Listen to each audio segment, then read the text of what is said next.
Namaste beta, my name is Shamala Siddiqui, faculty of Physiotherapy and Diagnostic. Today this video we will discussing about COPD. COPD means chronic obstructive pulmonary disease. So what is chronic obstructive pulmonary disease? It is commonly referred to as COPD and is a group of congestive lung diseases. The most common of these diagnosed diseases are emphysema and chronic bronchitis. Many people with COPD have both of these conditions. Emphysema slowly destroyed air sacs in your lungs, which interfere with outward airflow. Bronchitis causes inflammation and narrowing of the bronchial tube, which allow the mucus to build up, and it's estimated that about 30 million people in the United States have COPD. As many as half are unaware that they have it, and untreated COPD can lead to a faster progression of the disease and heart problem and also worsening respiratory infections. So, what are the symptoms of COPD? COPD makes it harder to breathe and also milding stages beginning with intermittent coughing and shortness of breath, and symptoms can become more constant to where it can become increasingly difficult to breathe. So your experience wheezing and tightness in the chest and having excess sputum production. Some people with some COPD have acute exacerbations, which are flare-ups of severe symptoms. Early symptoms including occasional shortness of breath, especially after exercise, and mild needing to your throaten, and you might start making suitable changes such as avoiding stairs and skipping physical activities.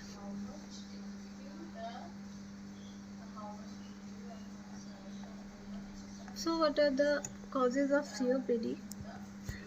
Most people with COPD are at least 40 years old and have at least some history of the smoking, and the longer and more tobacco products you smoke, and the greater risk of COPD is smoking, cigarette smoking, cigar smoke, and pipe smoke, and your risk of the COPD is even greater if you have asthma and smoking. Other causes are if you are exposed to the chemical and fumes in the workplace. So long-term exposure to air pollution and inhaling dust can also cause COPD.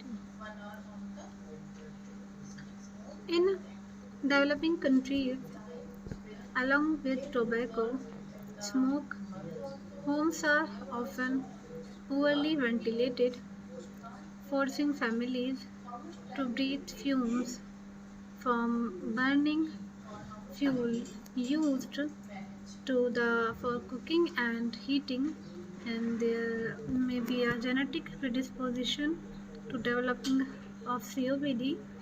Uh, Estimated 5% of the people with COPD have a deficiency in a protein called alpha 1 anti antitrypsin, and this deficiency causes the lungs to the deteriorated and also can affect the liver, and there may be other associated genetic factors at, as well as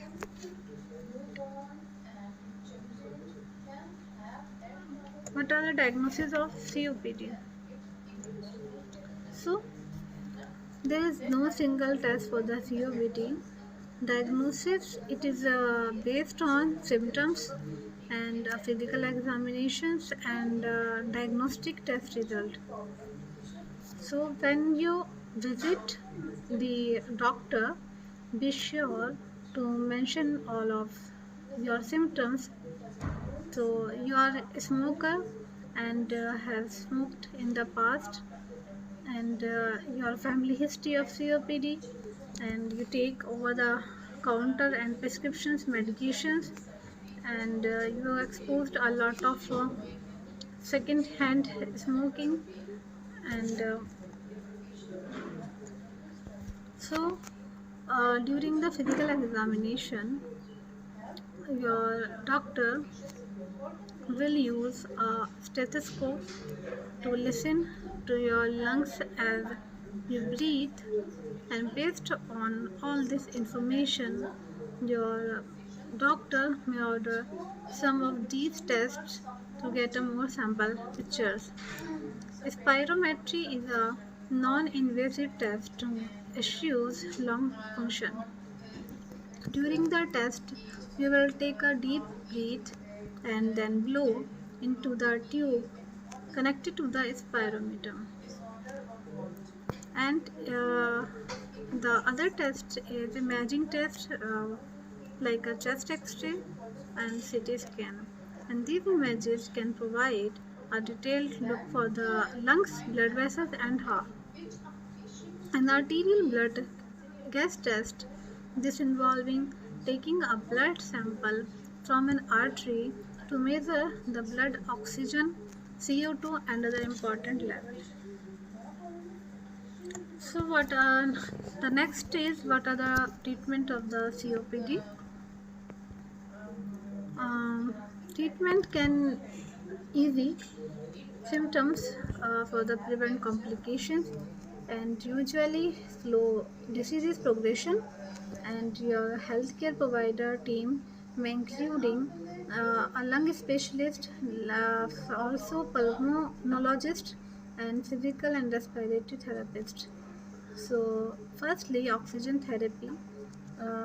If your blood oxygen level is too low, and you can receive supplemental oxygen and nasal cannula to help the breathe increasing. The next treatment is the surgery.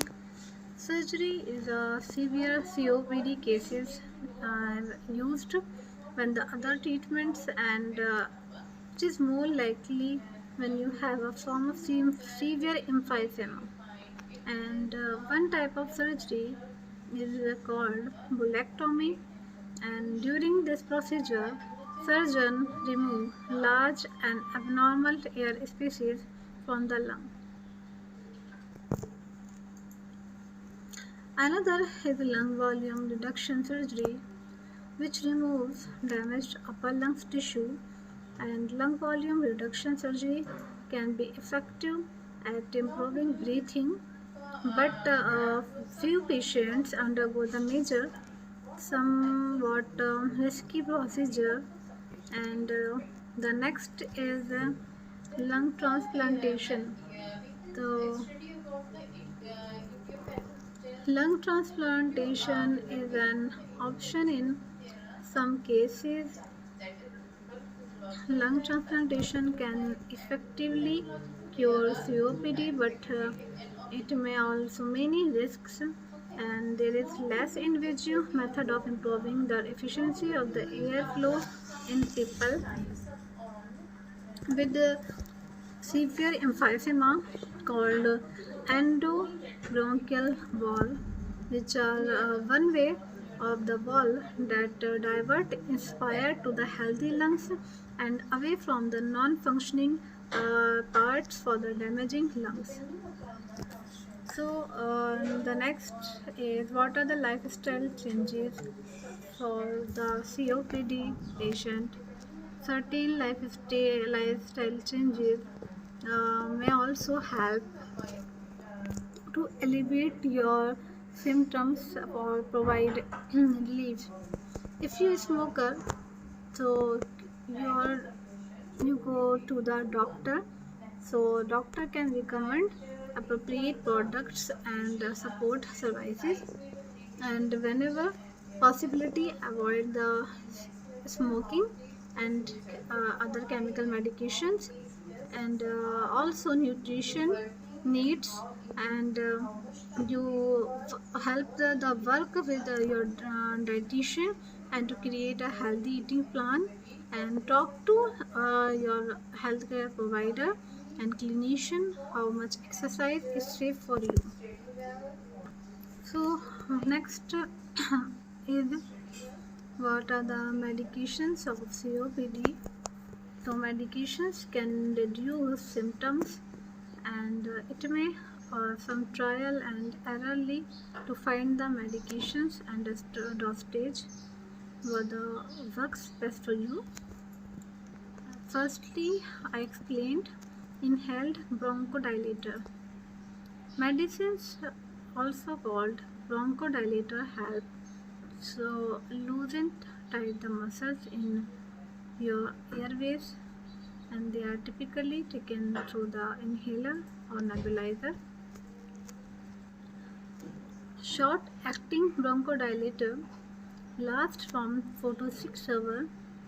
You only them when you need for ongoing symptoms. So there are long acting versions you can use every day, and they last about 12 hours. For people with COPD who experience shortness of breath and trouble breathing during the exercise, so the American Thoracic Society strongly recommend a long-acting beta agonist combined with a long-acting muscarinic antagonist.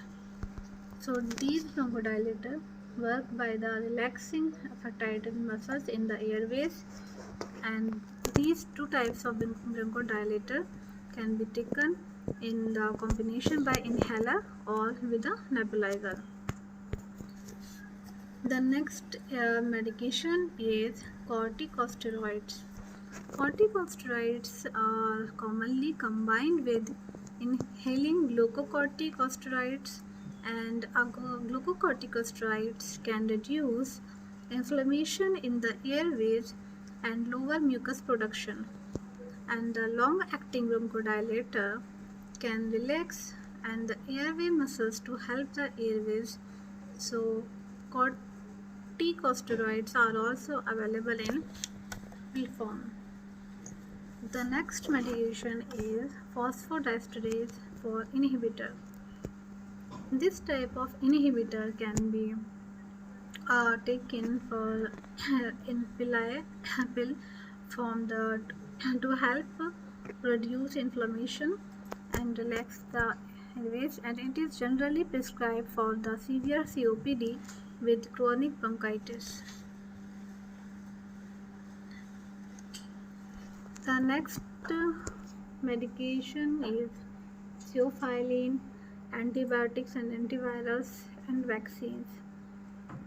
Antibiotics or antiviral may be prescribed when you develop the certain respiratory infections, and theophylline is an older medication, and chest tightness and shortness of breath. It may also help prevent flare-ups, and it may cause side effects It's generally not a first-line treatment for COPD therapy. See, and also the lower risk of other respiratory infection is pneumococcal vaccine and a tetanus booster.